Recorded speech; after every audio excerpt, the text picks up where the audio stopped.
عظيم جبار يهزمني عبد الوضيع يغرق أنفي في التراب. أجل من يبلغني النسيان أرجوكم؟ وذي بخارى سمرقند وبغداد. من يبلغني النسيان أرجوكم؟ وذي خاتم. أجل خاتم. نعم، وستدرك هذا حين تسمع ما كنت سأقوله وسأقوله الآن لك. فقد قرر مجلس الشيوخ أن يتوج قيصر عظيم اليوم ملكا، فإن أنت بعثت إليه بمن يخبر أنك لن تحضر فقد يغيرون رأيهم، وقد يسخر منك ومن البعض فيقول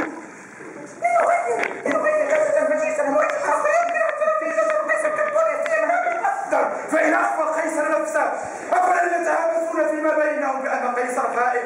سمحا يا قيصر، فإن حبي عميق لك وتطلعي إلى نار النجاح يكلمني بمساعيك، وما دفعني أن أقول ما قلت رغم أنه قد لا يكون من حكمة مصارحتك به، فلقد ولدت حرا كقيصر، وكذلك أنت وأنت وأنتم، وكذلك أنت.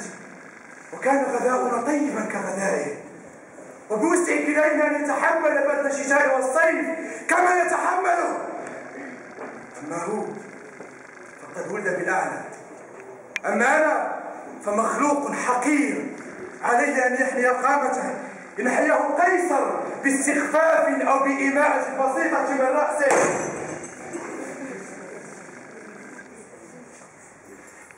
أما الأطفال الملاعين، أما الأطفال خلمي